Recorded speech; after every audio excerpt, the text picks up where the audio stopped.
It's true that most companies and corporations in the United States are secular in nature, but a significant number of their employees are not. They're religious, or they have some kind of spirituality or faith, and they don't want to have to hide their faith or pretend not to have it when they come to work every day. Recent data suggests that up to a third of American workers, something like 50, 60 million people, have experienced direct discrimination or non-accommodation in the workplace because of religion. And this really isn't surprising because most business leaders and managers have received really no training whatsoever about how to deal with the religious diversity that is in their workplace and among their customer base. And they don't really know the business case for including religious diversity and nurturing the religious diversity in their places of business.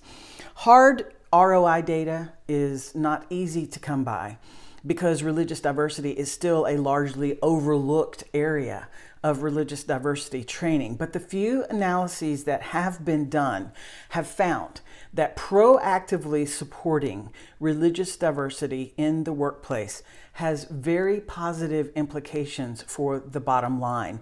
Companies that recognize religious diversity and nurture it in whatever ways have more success with recruitment of employees.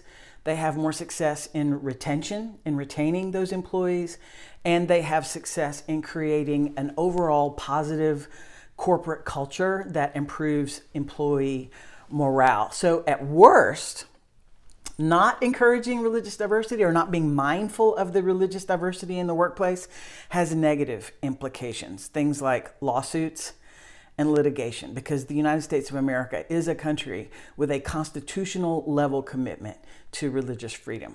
So the good news is that it's relatively easy. There are easy things that you can do as a business leader or as a manager to begin to show support for religious diversity in the workplace. To get started, you could do this one thing: provide all employees religious holiday days off.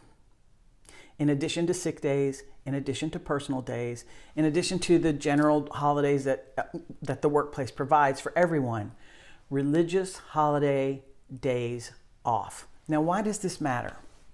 In the United States of America, the dominant religious culture is Christian culture, and the Christians in your workplace already have their religious holidays off. They're already off for Christmas. Easter is already on a Sunday, and our work week is scheduled so that mostly people are off on Sundays. That's because that's the Christian Sabbath. But if you have employees that are from minority religions like Islam or Buddhism or Hinduism or anything else, they don't get their days off. The natural work schedule in America is not accommodating of their holidays. So they have to dip into their personal days or sometimes even into their sick days in order to celebrate their religious holidays. So a quick fix for this is simply give all employees maybe 3 religious holiday days off every year. And that way everybody gets to do that. Everybody gets to celebrate their holidays and not be penalized for it. This is an easy thing to do. And it'll show your employees, we see you, we appreciate you, we want to accommodate you, and we're glad you're here. You know, increasingly, all business is global, and religious diversity training is a part of global skills training. And maybe your customer base is not global, but maybe it is. But if you have more than about 20 employees, chances are you have people from different backgrounds, different cultural backgrounds, and that includes different religious cultural backgrounds. So make inclusion of religious diversity, make it a part of your culture, make it a part of your company, nurture it, celebrate it, build it. That way you will be able to adapt really smoothly to different cultures in your customer base. You'll create a great company morale and company culture for the people who work for you, and you'll be able to adapt your products and services across all different kinds of global cultures.